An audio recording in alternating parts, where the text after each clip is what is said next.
Olá, estamos com mais uma edição do nosso ACAPcast, esse mês especial que vamos para a temática do Outubro Rosa.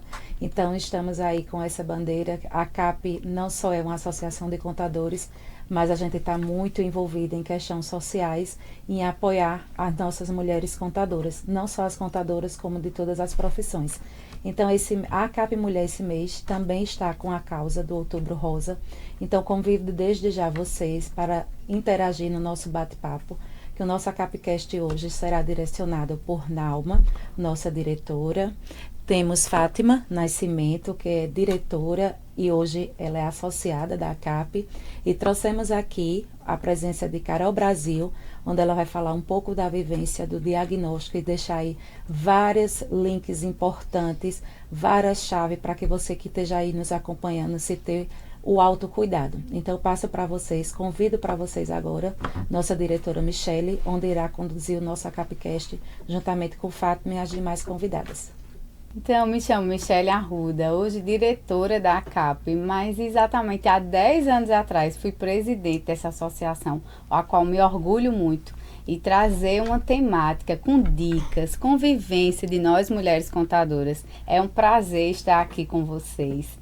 Já começo aqui com a minha amiga Nauma, porque falar de autocuidado é também falar de tempo. Como é que a gente consegue, né, durante a nossa correria, cuidar de cliente, cuidar do escritório, cuidar da família. Eu que sou mãe, que sou esposa, que sou filha, que sou empresária contábil, né? A gente sempre cuida de todo mundo e se deixa em último lugar. Essa é a verdade. Mas isso tem mudado, principalmente com uma temática dessa tão importante que é o Outubro Rosa, que começou lá na década de 90, né, lá nos Estados Unidos, mas aqui no Brasil, que surgiu depois de 2018, pegou esse tema, esse Outubro Rosa, essa campanha aí, está muito forte, né, nos comércios, nas empresas principalmente. As mulheres têm tido esse momento de outubro para o autocuidado, mas ainda continua sendo difícil no dia a dia, né? E eu já passo aqui a voz para a Nauma, que está nessa trajetória com a gente. Conta aí, Nauma.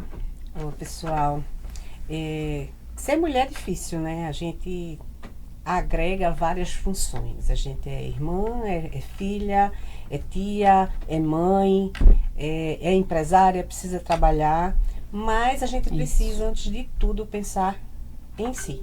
Porque a gente não consegue amar o outro se a gente não se ama. A gente não consegue cuidar do outro se a gente não se cuida, né? Isso. Então, priorizar os exames anuais, né? Fazer todos os exames de rotina, Papa Nicolau, uma colposcopia, os exames de imagem e, para a temática Outubro Rosa, a mamografia, né? Que a mamografia soma-se à ultrassonografia para investigar as possíveis doenças relacionadas à mama, uma delas o câncer. Então, é isso que eu procuro fazer, né? Hoje a gente está aqui com duas convidadas, Fátima, que foi nossa diretora, hoje é associada, colabora com a CAP, com Carol Brasil, que vai trazer a experiência de ter vivenciado o câncer de mama e o aprendizado que ela teve nessa jornada. E eu queria passar para vocês, meninas, que vocês contassem um pouquinho de como é ser mulher e ter tantas atribuições, ter tantos papéis na vida. Sejam bem-vindas. Obrigada. Gratidão à CAP por esse convite e essa iniciativa extraordinária, né? Porque a CAP não se preocupa só com o contador, com a parte contábil, mas sim em você, ser humano, né? E esse mês tão especial está dedicado às mulheres, né? Eu sou Fátima Nascimento, como Nauma já apresentou, sou empresária contábil e também Master Coach. E estamos aí na caminhada. Não é fácil, viu, Nauma? É uma missão difícil, né? De você, como Michele relatou, ser empresária, ser mãe e parar e pensar, e você? Onde é que está nessa história, né? Porque a gente se preocupa com tudo. E principalmente na nossa função, que é uma função que ela exige muito da gente. E como é que a gente para fazer o autocuidado? É uma questão até de reflexão, né? A gente parar e refletir. Onde é que eu estou nessa história? Carol está aqui para relatar assim, o caso que ela conviveu, né? Sim. E ela, nas conversas de bastidores, ela deu muitos insights para a gente e muitos alertas. A gente aprende. Isso. Fala aí, Carol. Olá a todos, meu nome é Carol Brasil, eu sou apresentadora, social media e sou a famosa mulher moderna. Aquela que dá conta de tudo, que quer ser muitas vezes a heroína, a Mulher Maravilha, né? Graças a Deus a gente tem desconstruído esse sentimento de ser a Mulher Maravilha. Mas na prática, a gente cuida de tudo primeiro do que a gente, né? Isso. Então hoje eu tô aqui para falar um pouquinho sobre esse lugar da mulher moderna que dá conta de tudo e que muitas vezes esquece de cuidar da pessoa mais importante, que é a gente. Isso. Eu sempre falo que até no Eu Te Amo, eu estou em primeiro lugar. E que até no primeiro mandamento, ama aí o próximo como a ti mesmo, eu também estou em primeiro lugar. Então a gente tá aqui hoje para falar dessa mulher e principalmente de autocuidado. De amor próprio, né, Carol? Amor próprio. Amor próprio. É como se priorizar, né? Principalmente na saúde. Então, nesse mês de outubro, por exemplo, eu já fiz o meu check-up nutricional, né? E existe também indicadores de câncer, né, Sim. Carol? Exames de laboratório que a gente pode fazer. Porque antes a gente tinha na cabeça que a mulher precisava fazer mamografia após os 40 anos. Eu agora já estou no mais 40, mas eu vejo que isso, as mulheres precisam fazer isso um pouco antes, né? Você é que diz dessa data. Qual a data a gente deve procurar para fazer os exames de mama? Então, eu falo sempre que a saúde ela tem que ser cuidada o ano todo, né? A gente tem o outubro, que é uma campanha mais densa, assim, realmente de um chacoalho na mulher. Mulher, outubro, vamos parar, vamos se cuidar, né? De uma forma geral, não só da mama, mas de fazer o check-up geral, como você bem falou. O câncer de mama, a gente teve uma cultura de se cuidar ali a partir dos 40 com a mamografia, mas os números trazem pra gente uma onda diferente. Em 2022, quando eu descobri o câncer, eu tinha 35 anos de idade. E foi, Nossa. né, uma coisa assim muito fora da linha. A gente é acostumado a falar sobre o câncer, mulheres mais 40. Então, assim, ser pega de surpresa naquele lugar de ser uma mulher jovem. E aí eu fui estudar um pouco sobre e descobri que 4% da população feminina tinha câncer de mama, que é um número pequeno, né? Mas foram mais de 66 mil casos naquele ano. Então, eu nunca falo de estatística, por exemplo, falando de números. Mas eu falo sempre assim, são filhas, sobrinhas, mães, são avós, é às vezes a nossa vizinha, é às vezes a colega que estudou com a gente na escola. Então esses números são mais do que números. É o reflexo daquela vida na vida dos outros. Isso. Né? E como mulher moderna, se fala de sociedade. Hoje nós temos muitos lugares, Sim. né, nas nossas famílias, financeiramente falando, né? A gente tinha uma cultura em que o homem era o pilar da casa financeiramente, estruturalmente, e hoje somos mulheres. Em qualquer lugar que a gente vá, a gente sabe que tem uma mulher que é ela que banca a casa. E muitas mulheres não são só a mulher. Ela, muitas vezes, é só ela e o filho. Que foi o meu caso. Era só eu e o filho descobrindo câncer aos 35 anos. Então, Nossa, assim... que barra, Era hein? Não é? né? Pãe. Pai. Assim, graças a Deus, eu sempre tive... O meu ex-esposo, ele sempre foi um pai maravilhoso. Até separado, eu falava assim, nossa, ele é o melhor homem que eu pude escolher para ser pai do meu filho, sabe? Então, assim, eu não tinha essa questão de ser pai, de fato. Mas era só eu e meu filho dentro da minha casa. Então, foi muito difícil para mim naquele momento. E a gente entender que o câncer, ele pode acontecer com qualquer mulher... traz esse lugar de autocuidado, de se entender, de se perceber que nessa estrutura, nesse pilar de vida que eu tenho, trabalho, marido, filho e tudo mais, eu realmente preciso ser o primeiro degrau. Eu preciso realmente trabalhar o autocuidado, eu preciso realmente olhar para mim, porque se eu estiver bem, eu consigo dar conta de tudo. Se eu não estiver, quem vai cuidar de mim? É isso. Pegando esse gancho de Carol, de que não é só você que está doente, é a filha, é a tia, é a irmã, é a vizinha, é a amiga. A gente tem o relato de Fátima, né? Sim. Que aconteceu com a mãe dela. Conta aí, Fátima, como foi vivenciar esse diagnóstico e esse tratamento? A gente, não tem aquela coisa que a gente só sabe quando passa, escuta a história, a gente sensibiliza com a história do outro, mas passar de fato uma situação. E uma pessoa que você ama, né? Mãe, né? Porque até então eu não tive nenhuma convivência assim dentro de casa com experiência de um caso desse. Foi muito chocante.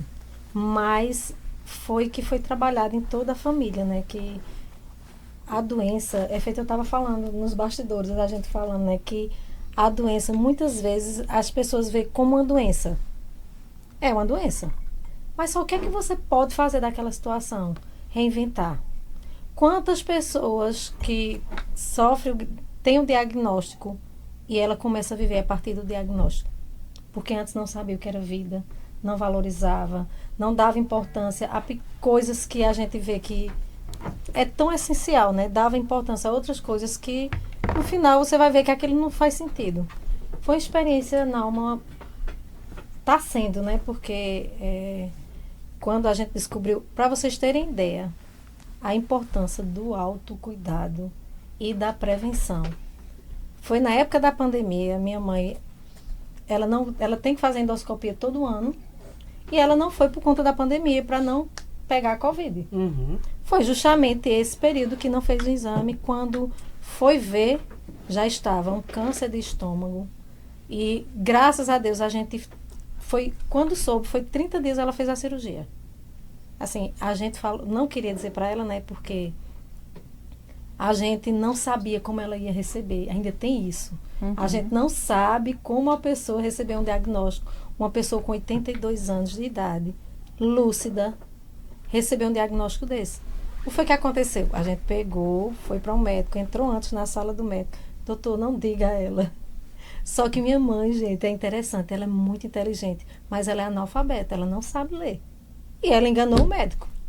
Chegou para o médico e disse, eu sei do que eu tenho, e sei que o senhor não pode negar o diagnóstico. Então, assim, o que a gente tinha falado com o médico anteriormente, dizendo que não era para contar, ele disse, olha, seus filhos pediram para não lhe contar, mas eu tenho direito, por código de ética, diz que não pode negar diagnóstico. Realmente a senhora está com essa doença. E tem duas opções, ou a senhora não faz a cirurgia, ou corre o risco de morte e vai fazer a cirurgia. A decisão era dela, gente, com 82 anos. Porque é uma pessoa lúcida e a gente tinha que acatar. Fez a cirurgia, a junta médica achou que ela não ia escapar da cirurgia e escapou da cirurgia. Certo que, assim, quem faz bariátrica perde peso, imagina quem tira tudo. Ela come normal, feito todo mundo, não precisou. O médico fez uma cirurgia muito bem feita, foi muito bem assistida. Foram 30 dias de internada no Hospital Esperança, que eu passei a ver. Eu não gosto nem de passar de frente daquele, não me traz boas memórias. E aconteceu o seguinte, a gente teve que voltar para Caruaru, ela ficou na UTI, e como era que ia visitar aqui na pandemia, não podia fazer a visita. Eu mexo muito comigo, meu emocional. Eu digo, gente, se eu não tivesse estudado, se eu não estudasse inteligência emocional, eu acho, é feito de, né, que quem adoece todo mundo. Então a gente tem que saber como lidar com essa situação. Só que 2 anos se passaram, foi fazer o exame agora, e a doença voltou em outros órgãos. Aí chegou a parte, eu acho que a parte mais dolorosa está sendo agora. Porque a gente resolveu não falar para ela, porque a médica disse, ela está com 36 quilos, que ela não suportaria uma quimioterapia. Uhum. Então, o que é que a gente resolveu fazer? Dar uma melhor qualidade de vida. Ela não sabe que está com a doença, que a doença voltou. E se você chegar para ela, você não acredita que ela tem a doença.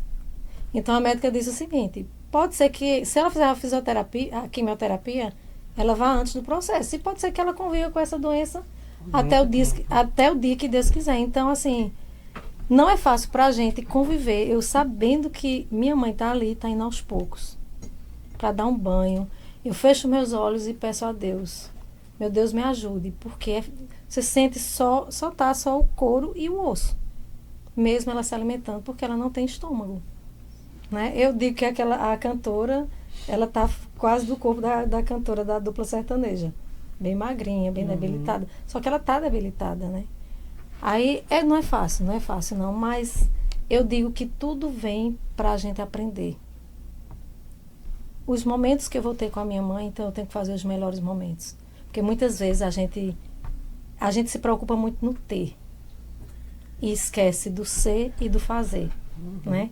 Aí, isso aí, e, por exemplo, meu marido, meu filho, tudinho sabe. Não tá enganado esse diagnóstico. Todo mundo sabe dentro de casa. E eu vou te relatar um caso bem interessante. Meu esposo chama com ela irmã. A gente comprou um raidinho, de raidinho de feira. Eu até filmei essa semana para onde ela vai com esse raidinho. E escutando, eu tô sentindo que minha mãe tá melhor. E ela tá se preparando, sabe? E a gente também tá se preparando, porque todo mundo sabe que um dia vai. Mas a gente não se prepara para esse dia. Trabalhar a finitude com o câncer é uma coisa que a gente aprende quando o câncer vem. E talvez, como você disse, o porquê da doença. Talvez esse tempo seja realmente o tempo de preparo para ela, né? Para fazer a passagem para uma outra dimensão, para outra vida. Pois é. Há uma expectativa aí de 5 anos, né? Depois do diagnóstico. Para câncer de mama, por exemplo, eles falam muito em 5 anos. De tratar a doença durante esse tempo. E aí, se a doença não voltar, porque houve a cura. Bem, Michele, Ele já está com 2 anos, né? Eu não me preocupei na expectativa, sabe? Eu não quero assim, foi uma coisa assim, não quero nem pensar em expectativa. De data. É o agora. Viver o agora, um dia após o outro, um dia após o outro.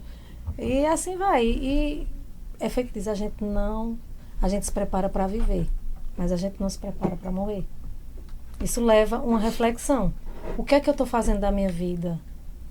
Eu estou me preocupada no ter e não no ser. Eu digo que eu passei por não tem assim, turbilhões de emoção, sabe? Mas eu sei que tudo é aprendizado. Agora a gente tem que saber. E ela vinha fazendo os exames? Vinha fazendo exames 1 ano, justamente. Um período de 1 ano que ela não fez. Sem fazer. Sem fazer foi que veio o diagnóstico. Então a importância de estar fazendo todo ano os exames para essa prevenção, né, Carol? Isso. E o quanto que é importante a gente também ter esse olhar da finitude. Porque a gente só entende a finitude quando a gente está próximo a ela. A gente vem de uma cultura de morte com o câncer, e eu não estou aqui para falar, sempre friso muito isso. Não estamos aqui para dizer que não existe a morte com o câncer. Existe sim. Mas com a tecnologia em especial para o câncer de mama, a gente tem um tratamento hoje muito mais direcionado, muito mais personalizado, que traz muito mais qualidade de vida. Então, quando a gente fala de prevenção... E a própria cura, né? E a própria cura. Então, por exemplo, eu descobri na minha prevenção. Isso. Né? Então, foi assim, na minha prevenção que eu descobri. E a médica falou, você tem 95% de chance de cura e a sua vida vai ser praticamente uma vida normal. E o que você sentiu para ter esse alerta? Então, minha família é uma família de muitas mulheres. Minha avó tem viva 8 filhas até hoje, graças a Deus. Sou muito grata por todas as rosas, que é tudo rosa, né? Que antigamente tinha essa questão, né? Começava Rosângela, Rosalba, Rosaninha. São muitas rosas. É rosa também? É rosa. Muitas rosas. Então, era normal na mesa a gente falar de calcinha e sutiã, sabe? A gente tem essa cultura do autocuidado. Então, eu descobri na prevenção. Mesmo descobrindo na prevenção, eu brinco que eu tive todo o rolê do câncer, porque eu tive a quimioterapia, a imuno, a rádio, eu fiz a retirada da minha mama direita, eu refiz essa retirada da mama direita. E o meu tratamento, 10 anos, né? Agora... Mas foi um caroço que você sentiu? O que a gente pode dizer para as mulheres que estão do outro lado? Que você alertou, né? É o que despertou, né? O que é que a gente pode sentir? Primeiramente, vamos cuidar dessa saúde pelo menos uma vez no ano, né? Já o check-up geral. E aí, eu tinha um cisto, que justamente por conta do meu check-up anual, a gente encontrou um cisto. Então, normalmente, tanto o exame ginecológico como da mama, a gente faz uma vez no ano. Quando se encontra algo, a gente reduz esse prazo, justamente porque é muito rápido, para 6 meses. Então, mas foi acompanhando. No toque, foi autotoque? Não, foi na ultrassonografia. Ah, então é importante fazer a ultrassom. Isso. E aí eu vou falar sobre... A gente tem essa cultura da mamografia para mulheres mais 40, mas quem tem menos de 40 necessita fazer a ultrassonografia da mama, que aí você pode fazer uma vez no mês. Então, na ultrassonografia, a gente viu uma vez no ano. A gente encontrou o cisto e começou a analisar. Vamos ver o que é que vai acontecer. É um cistozinho só de água? É um cisto só de hormônio? O que que é? E aí a gente começou a ver o que estava acontecendo com esse corpo de 6 em 6 meses. Esse cisto virou um nódulo. Até então eu não sentia apalpando. Por quê? Porque a mulher jovem, ela tem uma mama mais densa. Lembra quando a gente fala assim, o peitinho durinho? Pronto. É mais denso. Então, mesmo que você apalpe, você não vai sentir muita coisa, porque é como se fossem muitas carninhas ali. Quando a gente vai envelhecendo, vai ficando mais flácido. Então, se tiver um carocinho ali, a gente consegue detectar melhor. Mas aí na mama jovem, a gente não consegue. Por isso que a ultrassonografia é tão importante, porque vai além do palpar. Então, a gente continua ali fazendo o exame com a mãozinha todos os dias no banho, mas isso também não é sinal de que não exista nada, por isso a importância da ultrassonografia. Fez 40, mamografia. Não fez ultrassonografia. Precisa se fazer todos os anos, tá? Uma vez no ano. Uma vez no ano, precisa fazer. Só que aí, nesse acompanhamento, eu fiz minha ultrassonografia em novembro. Em dezembro, eu senti o nódulo. Em janeiro, eu senti que cresceu. E aí, eu comecei a sentir umas fisgadas. Só que a gente tem a cultura de que o câncer não dói. Então, eu tava tranquila. Vou fazer minha punção, vou levar pro médico, ele vai mandar tomar medicação e vai embora. Só que aí, o que acontece? Eu positivei para um câncer de mama aos 35 anos. Então, para mim, foi um susto, né? Porque, poxa, o conteúdo de câncer que eu tenho é que ele mata. Sim. Então, o diagnóstico por si só, ele já é um diagnóstico pesado, né? A gente já fica assim, nossa, e agora? Quanto tempo eu tenho? Porque também se coloca um limite na vida da gente. Quanto tempo eu tenho? Isso. Então, assim, foi um choque. Naquele primeiro momento, para mim, eu não perguntei a Deus o porquê. Eu perguntei o pra quê. Eu tenho muita certeza que nas horas difíceis ele iria me carregar. Tem uma passagem que eu me recordo muito bem. Eu conversando com Deus, que a gente é muito íntimo. Não sei como é que ele conseguiu me criar, mas enfim. Foi ideia dele. E nessa conversa, eu disse assim, Senhor, eu quero que seja comigo como é aquela passagem de quando eu era pequena, que todo ano, virada de ano, minha avó pegava lá no mercado aquele calendário de colocar na parede, que ou era, nada me faltará.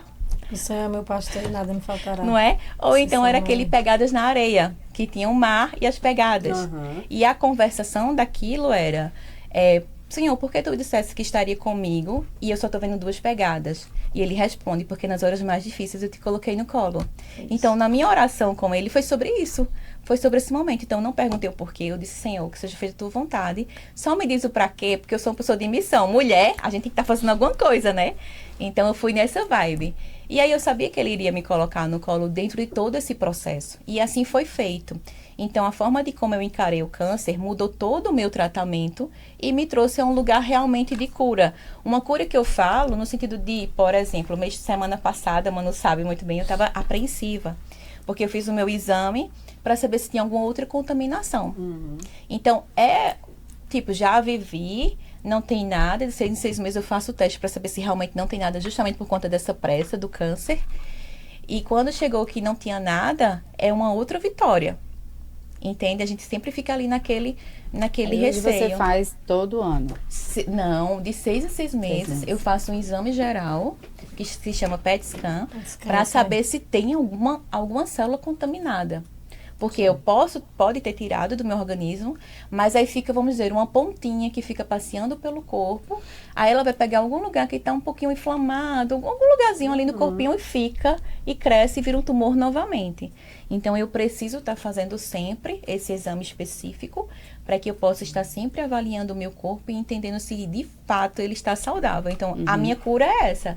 Posso fazer daqui a 6 meses, pode ser que encontre. Então, eu já volto para o processo novamente. E em contrapartida, eu trato o câncer, porque eu tomo a quimioterapia para justamente reforçar o meu organismo, para que nada que tenha ficado venha realmente acontecer um novo tumor. Entendi. Você falando, me veio um pensamento aqui. A gente está focando muito no autocuidado, né? Nos exames anuais, no acompanhamento. E me veio o pensamento, e a cabeça? Né? Porque a gente sabe que muitas das doenças que nós temos, elas vêm das emoções. Sim. Elas vêm dos desejos reprimidos, dos traumas. Como é ter um diagnóstico de câncer e buscar de onde ele veio. Sim. E para que ele veio, né? Para que você perguntou? Você buscou de onde ele veio, qual foi a origem dele? Sim, muito engraçado. Eu faço terapia acho que quase 10 anos. Amo minha terapeuta, assim, a voz dela já está aqui no meu subconsciente. E nós víamos trabalhando muito a questão do perdão. Tem algumas pessoas que vão crer, outras pessoas que não vão crer, e tá tudo bem. Eu tô só contando aqui a minha jornada, e a gente vinha trabalhando o perdão. Eu tinha um relacionamento um pouco difícil com meu pai. E eu já estava aprendendo que, no fundo, nós somos uma criança que um dia não teve alguma coisa. e as minhas atitudes hoje pertencem a isso que eu não tive. Então eu entendi que o meu relacionamento com meu pai também vinha das dores dele. Então a gente estava trabalhando esse perdão ali. E em paralelo, a gente estava trabalhando a minha vida pessoal, profissional, das demandas. Porque às vezes a gente não tem o que a gente quer de fato, mas como é que a gente resolve essa demanda que eu não queria, mas que veio para mim? Então eu estava com a minha médica nesse pé, sabe? Então quando veio o diagnóstico, e eu falei para ela, doutora, deu positivo, e ela perguntou, e você vai fazer o que com essa demanda? E eu disse, vou seguir o fluxo dela. Se ela veio para me cuidar, eu vou cuidar. Se ela veio para perdoar, eu vou perdoar. Então eu entrei nesse processo de perdão a partir do momento do diagnóstico, que eu já vinha trabalhando. Mas assim, por exemplo, uma das coisas que mais melhorou na minha vida pós-câncer foi meu relacionamento com meu pai e a minha mãe. Então assim, hoje eu tenho uma família que eu, quando era adolescente, tinha inveja da minha amiga, que tinha esse relacionamento que hoje eu consigo ter com meu pai e a minha mãe. Sabe? Porque eu entendi as dores dele, o que eles perderam, porque eles fizeram isso ou aquilo. E hoje, como mãe, eu também percebo, essa conversa foi até para uma outra linha, né? Mas hoje, como mãe, eu percebo que eu vou decepcionar meu filho. Eu percebo que algumas coisas eu vou trazer trauma para ele. E talvez lá na frente eu até me sinta culpada. Mas eu sei que faz parte também do processo dele. Ele precisa dessa decepção. Não é verdade? Né? Porque a gente também é feito das tristezas e das decepções. Exatamente. Né? Se a gente não trabalhar isso, não aceitar e não ressignificar, a gente vai passar a vida toda ferrado ali naquele trauma. Mas os traumas, as perdas, as coisas negativas que acontecem na vida da gente fazem com que a gente evolua enquanto ser espiritual. Exatamente. E ter esse despertar de que eu quero evoluir dentro de toda essa jornada também foi maravilhoso. Eu falo sempre assim, antes do câncer, como uma mulher moderna, existiam algumas coisas, algumas paredes de vidro que eu optava por não derrubar. Porque a gente pensa no que o outro pensa, né? No que foi dito pra gente, que nem faz parte da nossa essência, mas a gente tomou pra gente. E depois do câncer, todas as oportunidades, eu boto o pé na parede, minha filha, quebro o vidro e vou embora. Então, assim, tudo também me aconteceu, que foi o que você falou no início. Muitas portas se abriram para mim depois do câncer, justamente por acreditar que agora tudo eu posso, de fato, e eu recebo todas as demandas. Estar aqui hoje, por exemplo, né? Foi isso. Chegou para mim essa demanda e eu vou sempre atender tudo que vier. E veio interessante, né? Que quanto você pode auxiliar várias pessoas que às vezes não sabem, porque eu conheço muitas pessoas que tiveram diagnóstico e caíram na depressão. Por quê? Porque a questão emocional estava afetada, porque você sabe que tudo é emocional. Sim. Gente, as doenças, as patologias vêm da emoção, né? Vem tudo da emoção. Então, se a gente não trata a emoção, estamos sujeitos a acontecer um imprevisto, ter essas respostas, né? Essas respostas. Então, a gente tem que vigiar mais. Vigiar pra gente. Não, somos. O pessoal fala, Fátima, tu é master coach, tu é resolvida. Menina, eu chego, eu fico assim, eu fico passando. Como é que. Ah, certo, quer dizer que Fátima não tem vida pessoal, não tem vida profissional. Psicólogo, né? não tem trauma. Não tem. Sim, Psicólogo não tem faz essa história, terapia. não faz terapia, né? O pessoal diz que os psiquiatras, né, que tem gente que até diz, não vou para o psiquiatra que ele é doido. O pessoal fala até assim, muitas vezes. Mas não, gente, a gente tem as demandas e não são pequenas não, viu? São muitos desafios que às vezes para assim, diz, não, rapaz. E trazendo para o nosso cenário profissional, né, que a gente é muito cobrado, a gente tem muito prazo, a gente tem vários órgãos que nos cobram, a gente tem o empresário que a gente assessora, que nos cobra e que nos dão dor de cabeça, e que muitas vezes a gente quer ir além do, e não pode dar o chute na porta, né, porque a gente precisa ter um equilíbrio emocional, e muitas vezes a gente vai guardando aquilo ali, guardando tá ali na caixinha, vai guardando, não, isso aqui é pequeno, aí guarda lá. Mais um, guarda lá. Quando vem, tá com a patologia dessa e você tem que enfrentar. Então, eu tô vivendo agora assim. O que eu posso evitar, eu não vou estar procurando estresse para mim, não. Por exemplo, a gente tá até conversando, não, amanhã eu vou para um evento e eu tenho... Então, Procura a roupa antes, para você evitar no outro dia estar na correria. Imagina assim, às vezes acontece, você vai sair com o marido, uma coisa com o filho, é um atraso, por quê? Falta de planejamento. Isso. Porque você não se planeja, aí causa um estresse, aí aquele estresse aí já dá uma discussão. Veja, tantas coisas que a gente pode evitar. Coisas simples que às vezes faz um... Imagina, a gente vamos tentar evitar. E a questão emocional, se você não ligar, ela vai acusar, e principalmente é o corpo, né? O corpo fala. Quando a nossa profissão, tá aí, Michele, na alma que não faz mentir, exige muito, Carol, da gente. Muito. Eu digo que para ser contadora tem que ser muito macho. Por quê? Porque exige muito e não é pouco, não.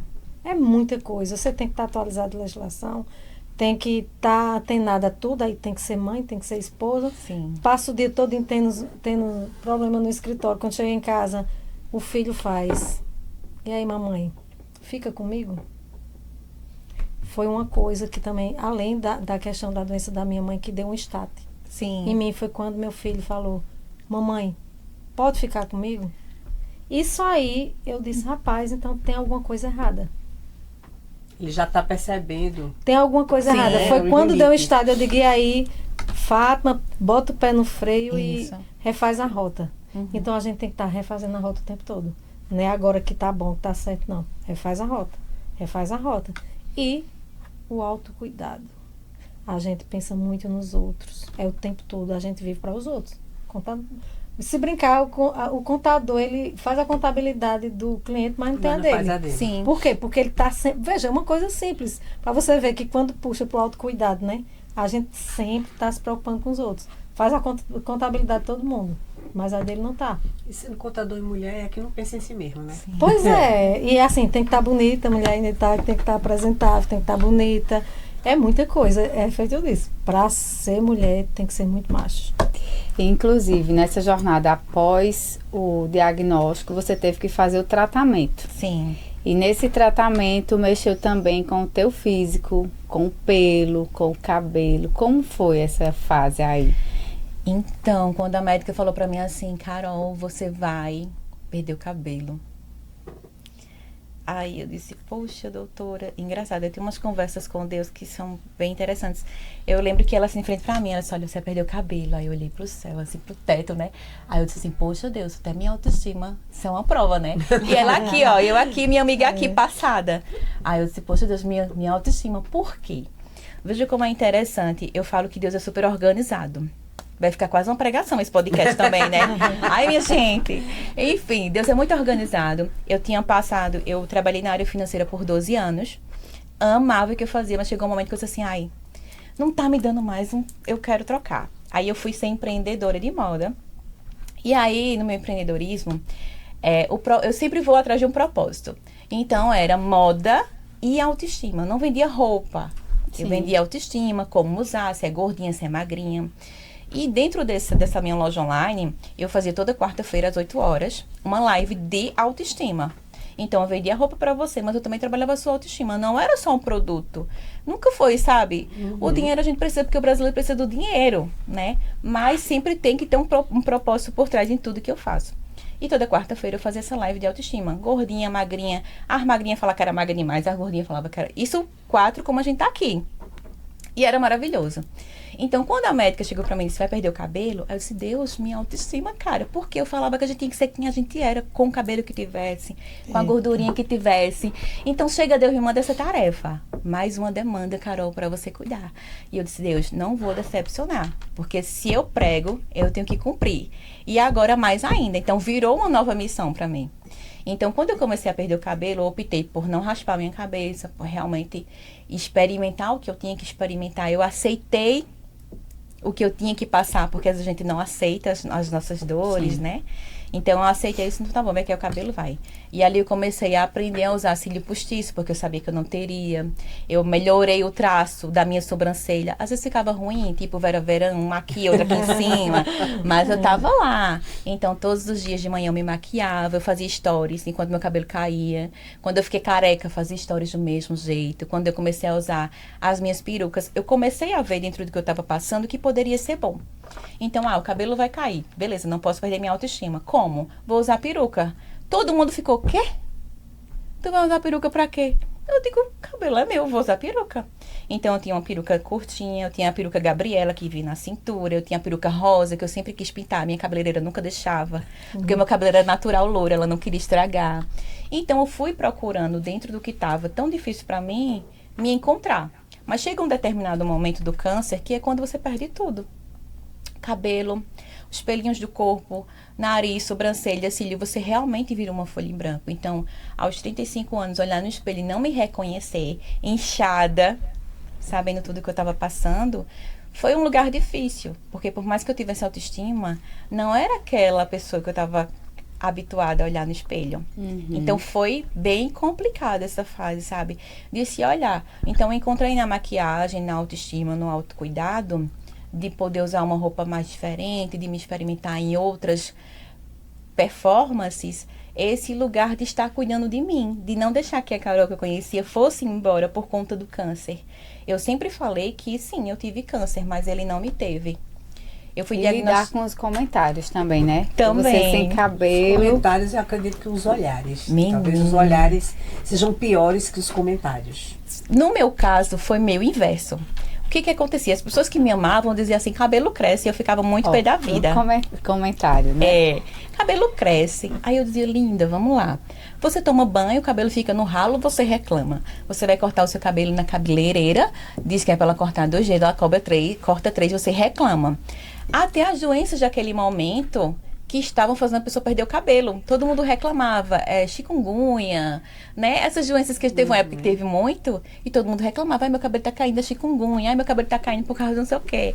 Então, todo mundo reclamava do cabelo. Mulher reclama pra mim do cabelo, me dizendo assim, Carol, o cabelo cresce. Então, pra mim foi difícil. Mais do que os olhares, porque como eu estava com a minha autoestima em dia, mesmo que eu tivesse de lenço, eu tava arrasando, meu amor. Então não tinha esse olhar. Pra você ter noção, uma vez eu saí sem a peruca realmente, que eu queria que as pessoas olhassem pra mim, eu queria saber se elas iam ter pena de mim por eu estar careca.